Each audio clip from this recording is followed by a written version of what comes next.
Listen, can you hear it? The ghosts of 1,000 fallen warriors clawing at the earth, their cries swallowed by the wind. It was here 1,381 years ago, between the 15th and 20th of August, 636 AD, that the world trembled. A clash so brutal, so unrelenting, it carved a scar across history that still bleeds today. The Battle of Yarmouk, a name that echoes like a curse through the ages. Two armies, locked in a dance of death, under a merciless sun. On one side, the Eastern Roman Empire, the Byzantines, their banners snapping in the dry, hot breeze.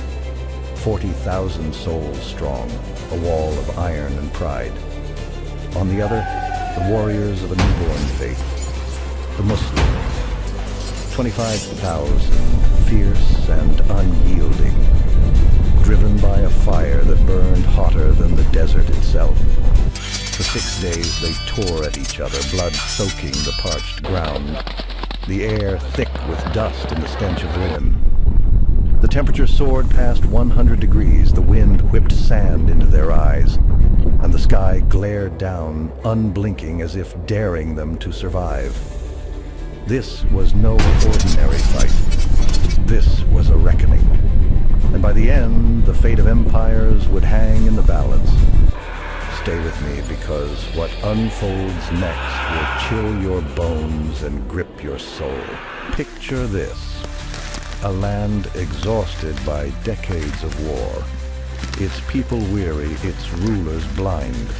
The Byzantine Empire, once a titan, had just clawed its way out of a brutal struggle with the Persian Sassanids. Emperor Heraclius thought his southern borders safe, guarded only by scattered garrisons, small bands of men who didn't see the shadow creeping closer. To the south, a new power stirred. The Prophet Muhammad had forged Arabia into a single blade, and though he'd passed in 632, his successor, Abu Bakr, sharpened it further. By 633, his armies spilled out of the desert like a plague, swallowing eastern Syria, western Iraq, and central Jordan in a matter of months. They were fast, they were relentless, and they hungered for more. Hook your ears to this, because what started as a whisper in the dunes was about to roar like a storm. And the Byzantines didn't feel the chill until it was too late. In 634, Abu Bakr's forces struck Palestine and Syria, slicing through weak defenses like a knife through flesh. Heraclius scoffed. An attack from the south? Unthinkable. But the unthinkable came. At Faraz, the first blood spilled.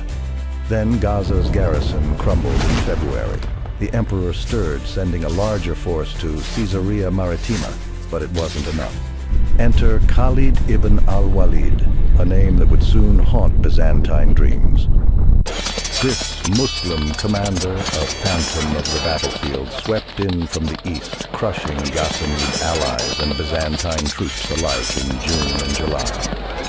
At Ainadain, 10,000 Romans fell, their screams lost to the wind. Palestine was slipping away, and Heraclius knew it. He fled north to Antioch, desperate to rally a new army. But the desert wolves were already at his heels. Now, imagine a place where the earth itself seems to hold its breath. The plains east of the Yarmouk River, flat, endless, and cursed.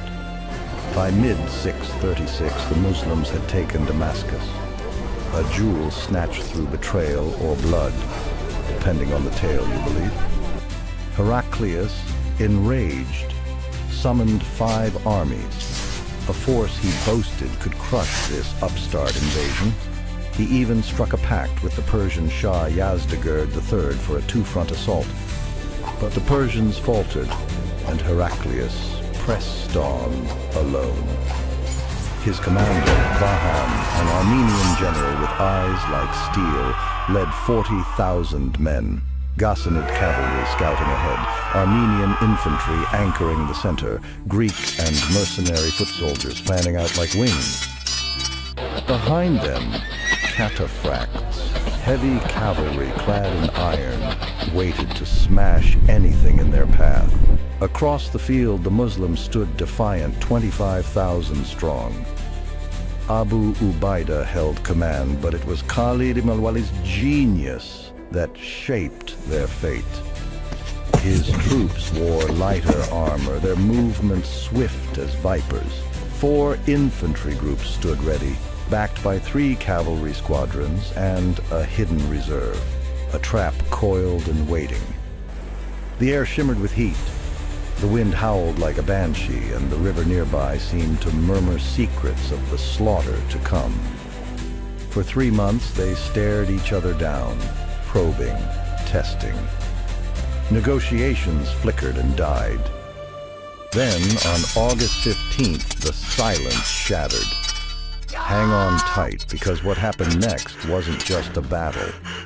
It was a descent into madness. The first day dawned red. Elite warriors stepped forward, champions of both sides, their blades flashing in the sun. One by one they clashed, metal screaming, bones breaking. The Muslims carved through their foes, felling Byzantine officers like trees in a storm. The air grew thick with the copper tang of blood. At noon, Vahan sent a third of his infantry forward, a probing strike. In patches, they pushed the Muslims back, boots grinding the earth to dust. But the bulk of his army held still, a beast too cautious to pounce. The advance faltered and the lines reset. The sun sank low, painting the sky crimson as if the heavens themselves wept for what was to come. Can you feel it? The tension coiling tighter, ready to snap. Day 2 broke with a shudder. As the Muslims knelt in dawn prayer, Vahan struck.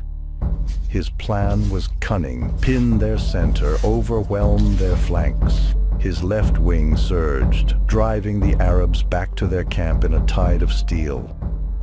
But the camp held a surprise. Wives and followers, armed with whatever they could grab, leapt into the fray, shrieking like furies. The Byzantines recoiled, stunned. On the Muslim left, Khalid countered, his cavalry slicing through the chaos to reclaim ground. Vahan's scheme crumbled as the Muslim reserve hammered his center, forcing a retreat. The day ended in stalemate, but the ground was littered with bodies, and the wind carried a low, mournful wail. The third day mirrored the second. Vahan's left gained ground, only for Khalid's riders to turn the tide. Losses mounted, and the Muslims bled more. Khalid knew it. Defense wouldn't win this. He needed something darker, something brilliant. Hold your breath, because the master stroke was coming. By day 4, Vahan smelled victory. His left struck again, pushing the Muslims to their camp. This time their right center buckled too. The breakthrough loomed, until Khalid moved. He ordered his left and center to surge forward, tying down Vahan's advancing wings. The Byzantines, over-eager, had exposed their right flank. Khalid pounced, sending a swift detachment to hit them from the side. The Romans staggered, their lines fracturing. Losses piled high on both sides, but the Muslims held. Day 5 dawned with Vahan begging for a ceasefire, his voice trembling. Khalid refused. Instead, he sent cavalry to seize the nearest bridge, the Byzantines' only escape. The trap was set. Can you see it? The noose tightening, the shadows closing in. August 20th, the 6th day. The end. Khalid unleashed his final gambit, his infantry charge, locking Vahan's forces in place. Then, from the right, his concentrated cavalry struck, flanking, encircling, cutting down Byzantine riders like wheat. Vahan's cataphracts, scattered across the front, couldn't match the focused fury. The Muslim right overwhelmed the Byzantine left, then turned inward, crashing into their center. Panic spread. The bridge was lost. Retreat impossible. Vahan fell, his army with him. 25,000 dead, their blood pooling in the dust. The Muslims stood victorious, their strategy a chilling marvel. Mobility over might, precision over numbers, a trap sprung with ghostly cunning. The plains grew still, save for the wind's eerie moan. Yarmouk was no mere battle, it was a death knell. Syria fell, then Egypt, North Africa, all torn from Byzantine hands. Constantinople itself would tremble before Muslim sieges. The Romans never returned, and the desert sons claimed their dominion. The ghosts of those 6 days still linger, their whispers carried on the wind. This was the Battle of Yarmouk, a tale of blood, brilliance, and a shadow that swallowed empires. Dare to listen closer, and you might hear them still.